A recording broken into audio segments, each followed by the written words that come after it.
ಬಿಹಾರದಲ್ಲಿ ಬಂಧಿತ ವಿದ್ಯಾರ್ಥಿಗಳ ಬಿಡುಗಡೆ ಆಗ್ತಾ ಇದೆ. ಇದೇ ಹೊತ್ತಿನಲ್ಲಿ ಜಂತರ್ ಮಂತರ್ ಹಿಂಸಾಚಾರದ ಬಗ್ಗೆ ಹಲವು ಸತ್ಯಗಳು ಬಯಲಿಗೆ ಬಂದಿವೆ. ಕಲ್ಲು ತುಂಬಿದ ಟ್ರಕ್ ಸಿಜೆಪಿಯ ಸಂಸತ್ ಚಲೋ ಮೆರವಣಿಗೆ ದಿನ ಜಂತರ್ ಮಂತರ್ ಬಳಿ ಯಾಕೆ ನಿಂತಿತ್ತು ಅನ್ನೋದ್ರ ಬಗ್ಗೆಯೂ ಕೂಡ ಈಗ ಹೊಸ ಸತ್ಯ ಹೊರಗೆ ಬಿದ್ದಿದೆ. ಜುಲೈ 20ರಂದು ಬೆಳಿಗ್ಗೆ ಸಿಜೆಪಿ ಅಭಿಜಿತ್ ದೀಪ್ಗೆ ಜಂತರ್ ಮಂತರ್ ಬಳಿ ನಿಲ್ಲಿಸಲಾದಂತಹ ಕಲ್ಲುಗಳಿಂದ ತುಂಬಿದಂತಹ ಯಾವ ಟ್ರಕ್ ಬಗ್ಗೆ ಆತಂಕವನ್ನ ವ್ಯಕ್ತಪಡಿಸಿ ಒಂದು ಟ್ವೀಟ್ ಅನ್ನ ಮಾಡಿದ್ರೋ ಆ ಟ್ರಕ್ ಬಗ್ಗೆ ನ್ಯೂಸ್ ಲಾಂಡ್ರಿ ವರದಿ ಮಾಡಿದೆ. ಪ್ರತಿಭಟನೆಗೆ 4 ದಿನಗಳ ಮೊದಲು ಟ್ರಕ್ ಅನ್ನ ಸೀಸ್ ಮಾಡಲಾಗಿತ್ತು ಅನ್ನೋದನ್ನ ಪತ್ತೆ ಮಾಡಲಾಗಿದೆ. ಪ್ರತಿಭಟನೆ ಸಮಯದಲ್ಲಿ ಪೊಲೀಸರು ಟ್ರಕ್ ಅನ್ನ ವಿವಿಧ ಸ್ಥಳಗಳಲ್ಲಿ 4 ಬಾರಿ ನಿಲ್ಲಿಸಿದ್ರು ಅಂತ ವರದಿ ಹೇಳುತ್ತೆ. ಜಂತರ್ ಮಂತರ್ ಬಳಿ ಅದನ್ನ ನಿಲ್ಲಿಸಲಾಗಿತ್ತು. ಅದಾದ ನಂತರ ಯುವ ಕಾಂಗ್ರೆಸ್ ಕಚೇರಿ ಬಳಿ ಅದನ್ನ ನಿಲ್ಲಿಸಲಾಗಿತ್ತು. ಅದ್ರ ಬಗ್ಗೆ ಪೊಲೀಸ್ ಅಧಿಕಾರಿಗಳು ಸಮರ್ಪಕ ಉತ್ತರ ನೀಡೋದಕ್ಕೆ ಸಾಧ್ಯ ಆಗಿಲ್ಲ. ದೀಪ್ಗೆ ಅವತ್ತು ಅದ್ರ ಬಗ್ಗೆ ಟ್ವೀಟ್ ಅನ್ನ ಮಾಡದೇ ಇದ್ದಿದ್ರೆ ಈ ಕಲ್ಲುಗಳನ್ನ ಯಾವುದಕ್ಕೆ ಬಳಸಲಾಗ್ತಾ ಇತ್ತು ಅನ್ನುವಂಥ ಒಂದು ಪ್ರಶ್ನೆ ಚರ್ಚೆಗ್ರಾಸ ಆಗಿದೆ. ಇನ್ನು ಪಾರ್ಲಿಮೆಂಟ್ ಸ್ಟ್ರೀಟ್ ಪೊಲೀಸ್ ಠಾಣೆಯ ಸಾಮಾನ್ಯ ಡೈರಿ ನಮೂದನ್ನ ಉಲ್ಲೇಖ ಮಾಡಿದಂತಹ ದಿ ಹಿಂದೂ ವರದಿ ಮಹತ್ವದ ವಿವರವನ್ನ ಬಹಿರಂಗಪಡಿಸಿದೆ.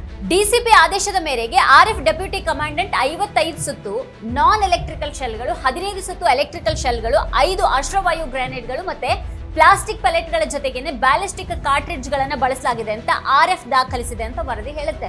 ದೇಶದ ಯುವಕರ ಮೇಲೆ ಪೆಲೆಟ್ ಗನ್ ಮತ್ತೆ AK-47 ಗಳನ್ನ ಬಳಸುವಂತಹ ಅಗತ್ಯ ಏನಿತ್ತು ಅಂತ ಕಾಂಗ್ರೆಸ್ ಪ್ರಶ್ನೆ ಮಾಡಿದೆ. ಅವರೇನ್ ಭಯೋತ್ಪಾದಕರ? ಇದಕ್ಕೆ ಆದೇಶ ನೀಡಿದವರು ಯಾರು ಅಂತ ಪ್ರಿಯಾಂಕಾ ಗಾಂಧಿ ಅವರು ಸಂಸತ್ತಿನಲ್ಲಿ ಕೇಳಿದ್ದಾರೆ. देश के युवाओं पर पैलेट गन्स और AK-47 चलवाने की क्या आवश्यकता थी? क्या वे आतंकवादी थे? क्या आतंकवादी हैं? टेररिस्ट हैं? हाँ, कांग्रेस बोल रही है. हाँ, कांग्रेस बोल रही है. जवाब दीजिए, जवाब दीजिए. कांग्रेस बोल रही है, जवाब मांग रही है, जवाब दीजिए. ಈಗ ಜುಲೈ 20ರಂದು ದೆಹಲಿಯಲ್ಲಿ ನಡೆದಂತ ಹಿಂಸಾಚಾರದಲ್ಲಿ ಗುಂಡೇಟಿನ ಬಗ್ಗೆಯೂ ಕೂಡ ಆರೋಪಗಳು ಕೇಳಿ ಬರ್ತಾ ಇವೆ. ವರದಿ ಪ್ರಕಾರ ಗುರುಗ್ರಾಮದ ನೂತನ್ ಜಂತರ್ ಮಂತರ್ ಬಳಿ ಎತ್ತರದ ವೇದಿಕೆ ಮೇಲೆ ಇದ್ದಾಗ ಕೆಳಗಿನಿಂದ ಏನೋ ಬಂದು ಬಡಿದಂತಾಗಿ ಕಿವಿಗೆ ಗಾಯ ಆಯಿತು. ಆಸ್ಪತ್ರೆಗೆ ಹೋದಾಗ ಅವರಿಗೆ ತೀವ್ರ ರಕ್ತಸ್ರಾವವಾಯಿತು ಮತ್ತೆ ಶ್ರವಣ ಸಮಸ್ಯೆಗಳು ಆರಂಭ ಆದವು. ಅವರ ಡಿಸ್ಚಾರ್ಜ್ ಸಾರಾಂಶದಲ್ಲಿ ರಾಮ್ ಮನೋಹರ್ ಲೋಹಿಯಾ ಆಸ್ಪತ್ರೆ ಅವ್ರ ಬಲ ಕಿವಿಗೆ ಗುಂಡೇಟಿನ ಗಾಯ ಆಗಿದೆ ಅಂತ ಉಲ್ಲೇಖ ಮಾಡಿದೆ ಅಂತ ಹೇಳಲಾಗಿದೆ. ಬಿಹಾರದ ಸಿವಾನ್ ಜಿಲ್ಲೆಯಲ್ಲಿ AK-47 ಅನ್ನ ಬಳಸಿ ಫೈರಿಂಗ್ ಮಾಡಿದ್ರಿಂದ 3 ಗಾಯಗೊಂಡಿದ್ದಾರೆ. ಬಿಹಾರ ಜೈಲುಗಳಲ್ಲಿರುವಂತಹ ವಿದ್ಯಾರ್ಥಿಗಳನ್ನ ಜುಲೈ 29 ಒಳಗೇನೆ ಬಿಡುಗಡೆ ಮಾಡದೇ ಇದ್ರೆ ಜುಲೈ 30ರಿಂದ ಬಿಹಾರದಾದ್ಯಂತ ಹಲ್ಲಾ ಬೋಲ್ ಚಳವಳಿ ನಡೆಸಲಾಗುವುದು ಅಂತ ತೇಜಸ್ವಿ ಯಾದವ್ ಅವರು ಎಚ್ಚರಿಕೆಯನ್ನ ನೀಡಿದ್ದಾರೆ. ಬಿಹಾರ ಸರ್ಕಾರ ಎಲ್ಲರನ್ನೂ ಕೂಡ ಬಿಡುಗಡೆ ಮಾಡಲಾಗುವುದು ಮತ್ತೆ ಪ್ರಕರಣಗಳನ್ನ ಹಿಂಪಡೆಯಲಾಗುವುದು ಅಂತ ಹೇಳಿದೆ. ಅಲ್ಲದೆ ಬಂಧಿತ ವಿದ್ಯಾರ್ಥಿಗಳನ್ನ ಬಿಡುಗಡೆ ಮಾಡೋದಕ್ಕೆ ಪ್ರಾರಂಭ ಮಾಡಿದೆ. ಇದು ಕಾನೂನು ಪ್ರಕ್ರಿಯೆ ಅಂತ ಪೊಲೀಸರು ಹೇಳ್ತಾ ಇದ್ದಾರೆ. ವಿಚಾರಣೆ ವಿಳಂಬ ಆಗ್ತಾ ಇದೆ, ಆದ್ರೆ ಎಲ್ಲರನ್ನೂ ಕ್ರಮೇಣವಾಗಿ ಬಿಡುಗಡೆ ಮಾಡಲಾಗ್ತಾ ಇದೆ. ಲೋಕಸಭೆಯಲ್ಲಿ ಸಾರ್ವಜನಿಕ ಪರೀಕ್ಷೆಗಳ ತಿದ್ದುಪಡಿ ಮಸೂದೆ ಬಗೆಗಿನ ಚರ್ಚೆ ಸಂದರ್ಭದಲ್ಲಿ ವಿಪಕ್ಷಗಳು ತೀವ್ರವಾಗಿ ಸರ್ಕಾರದ ವಿರುದ್ಧ ಹರಿಹಾಯ್ದಿವೆ. ಮಂದಿರದ ಕಾಣಿಕೆಗಳನ್ನ ರಕ್ಷಣೆ ಮಾಡೋದಕ್ಕೆ ಸಾಧ್ಯವಾಗದೇ ಇರೋರು ಪ್ರಶ್ನೆ ಪತ್ರಿಕೆ ಸೋರಿಕೆಯನ್ನ ಹೇಗೆ ತಡಿಬಲ್ಲರು ಅಂತ ಸಮಾಜವಾದಿ ಪಕ್ಷದ ನಾಯಕ ಅಖಿಲೇಶ್ ಯಾದವ್ ಅವರು ಪ್ರಶ್ನೆ ಮಾಡಿದ್ದಾರೆ. 10 ವರ್ಷಗಳ ಬಿಜೆಪಿ ಸರ್ಕಾರದ ಅವಧಿಯಲ್ಲಿ 20 ಪರೀಕ್ಷೆಗಳ ಪೇಪರ್ ಅದು ಹೇಗೆ ಸೋರಿಕೆಯಾಗಿದೆ ಅಂತ ಅವರು ಪ್ರಶ್ನೆ ಮಾಡಿದ್ದಾರೆ. जो लोग चढ़ावा चोरी नहीं बचा पाए वो पेपर लीक कैसे बचा पाएंगे? जो भगवान के दरबार से दान गायब हो गया, दान चला गया, वो लोग पेपर लीक बचाएंगे? किस कानून को, जो कानून पहले बनाया उसी कानून का संशोधन करके लेकर आए हैं? किसकी आंखों में आप धूल झोंक रहे हैं? और अगर कानून से बच रहा होता तो भाजपा की 10 साल की सरकार में 20 परीक्षाएं कैसे लीक हो गई? 20 परीक्षाएं लीक हुई अध्यक्ष महोदय. ಈ ದೇಶದಲ್ಲಿ ಪರೀಕ್ಷೆಗಳು ಸ್ವಚ್ಛವಾಗಿರ್ಬೇಕು ಅಂತ ಎಲ್ಲರೂ ಕೂಡ ಬಯಸೋದ್ರಿಂದ ನಾವು ಈ ಮಸೂದೆಯನ್ನ ಬೆಂಬಲಿಸ್ತಾ ಇದ್ದೀವಿ ಅಂತ TMC ಸಂಸದ ಅಭಿಷೇಕ್ ಬ್ಯಾನರ್ಜಿ ಅವರು ಹೇಳಿದ್ರು. ಆದ್ರೆ ಈ ಮಸೂದೆಯ ಮೂಲಕ ಮೋದಿ ಸರ್ಕಾರ ತನ್ನನ್ನ ತಾನು ನಿರಪರಾಧಿ ಅಂತ ತೋರ್ಸೋದಿಕ್ ಬಯಸುತ್ತೆ ಮತ್ತೆ ಅದಕ್ಕೆ ನಾವು ಅವಕಾಶವನ್ನ ಕೊಡೋದಿಲ್ಲ ಅಂತ ಅವರು ಹೇಳಿದ್ದಾರೆ. ಇದರ ನಂತರ ಅಭಿಷೇಕ್ ಬ್ಯಾನರ್ಜಿ ಅವರು ಕೇಂದ್ರೀಯ ಪರೀಕ್ಷೆಗಳಲ್ಲಿ ಪ್ರಶ್ನೆ ಪತ್ರಿಕೆ ಸೋರಿಕೆ ಇತಿಹಾಸ ಮತ್ತೆ ಅವರ ತನಿಖೆ ದಾಖಲೆಗಳನ್ನ ಮಂಡಿಸಿದ್ರು. ಈ ಮಸೂದೆ ಪರಿಹಾರ ಅಲ್ಲ ಅಂತ ಅವರು ಹೇಳಿದ್ದಾರೆ. NDA ಮತ್ತೆ ಬಿಜೆಪಿ ಸರ್ಕಾರ ಪರೀಕ್ಷೆಗಳನ್ನ ರಕ್ಷಣೆ ಮಾಡುವಲ್ಲಿ ವಿಫಲ ಆಗಿದೆ, ವಿದ್ಯಾರ್ಥಿಗಳನ್ನ ರಕ್ಷಣೆ ಮಾಡೋದ್ರಲ್ಲಿ ವಿಫಲ ಆಗಿದೆ, ಅರ್ಹರನ್ನ ರಕ್ಷಿಸುವಲ್ಲಿ ಕೂಡ ವಿಫಲ ಆಗಿದೆ ಅಂತ ಹೇಳಿದ್ದಾರೆ. ಸರ್ಕಾರ ಕೇವಲ ಔಪಚಾರಿಕತೆಯನ್ನ ಪೂರೈಸ್ತಾ ಇರೋ ಹಾಗೆ ಕಾಣಿಸ್ತಾ ಇದೆ.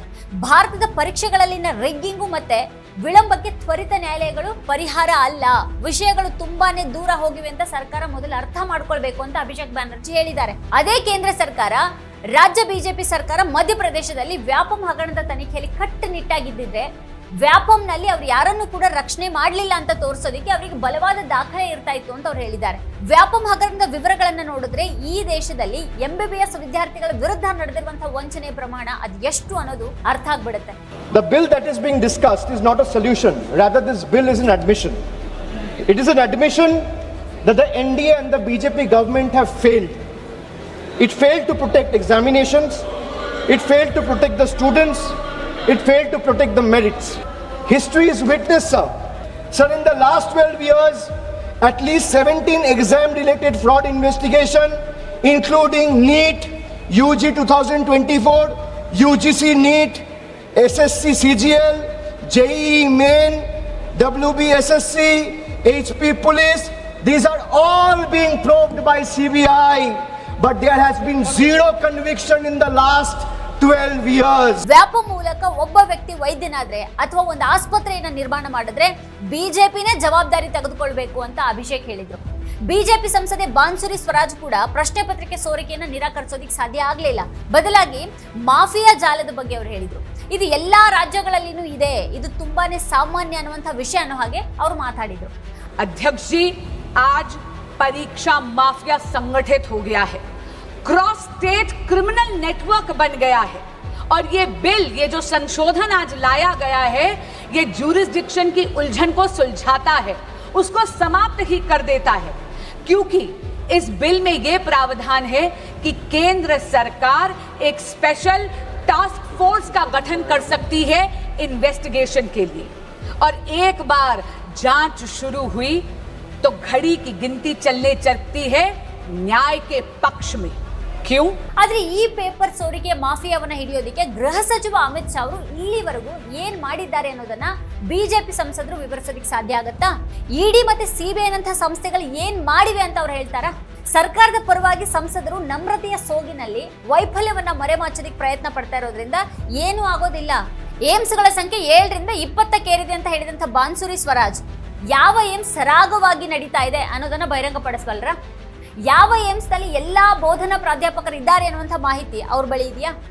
ಏಮ್ಸ್ನಲ್ಲಿ 100 ಪ್ರಾಧ್ಯಾಪಕರು ಮತ್ತೆ ಸಹಾಯಕ ಪ್ರಾಧ್ಯಾಪಕರ ಹುದ್ದೆಗಳು ಖಾಲಿ ಬಿದ್ದಿವೆ ಅನ್ನುವಂಥ ಸುದ್ದಿಗಳು ಹೊರಗೆ ಬರ್ತಾನೆ ಇವೆ. ಈ ವಾರ ಏಮ್ಸ್ನ 1/3 ಹುದ್ದೆಗಳು ಖಾಲಿ ಇವೆ ಅಂತ ಸರ್ಕಾರನೇ ಸಂಸತ್ತಿಗೆ ತಿಳಿಸಿದೆ.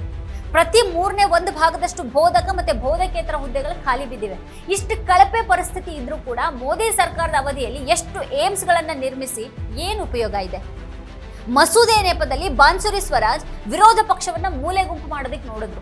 ಮತ್ತೆ 2009ರಿಂದ ಇರುವಂತಹ ಪೇಪರ್ ಸೋರಿಕೆಯ ಬಗ್ಗೆ ಮಾತಾಡೋದಕ್ಕೆ ಅವರು ಪ್ರಾರಂಭ ಮಾಡಿದ್ರು. 2014ರವರೆಗಿನ ಪೇಪರ್ ಸೋರಿಕೆಯ ಸಂಖ್ಯೆ ಬಗ್ಗೆ ಅವ್ರು ಮಾತಾಡೋದಕ್ಕೆ ಪ್ರಾರಂಭ ಮಾಡಿದ್ರು. ಬಿಜೆಪಿ ಸಂಸದೆ ಕಾಂಗ್ರೆಸ್ ಸರ್ಕಾರದ ಕಾಲದಲ್ಲಿ ಏನಾಯ್ತು ಅಂತ ಪಟ್ಟಿ ಮಾಡುವಾಗ ವಿರೋಧ ಪಕ್ಷದಲ್ಲಿದ್ದಂಥ ತಮ್ಮ ಪಕ್ಷ ಪತ್ರಿಕೆ ಸೋರಿಕೆ ವಿಷಯದ ವಿರುದ್ಧ ಎಷ್ಟು ಹೋರಾಡ್ತು ಮತ್ತೆ ಈ ಲೋಕಸಭೆಯಲ್ಲಿ ಎಷ್ಟು ಬಾರಿ ಹೋರಾಡ್ತು ಅನ್ನೋದನ್ನ ವಿವರಿಸಬೇಕಾಗಿತ್ತು. ಬಿಜೆಪಿ 2014ರಿಂದ ಕೇಂದ್ರದಲ್ಲಿ ಅಧಿಕಾರದಲ್ಲಿದೆ.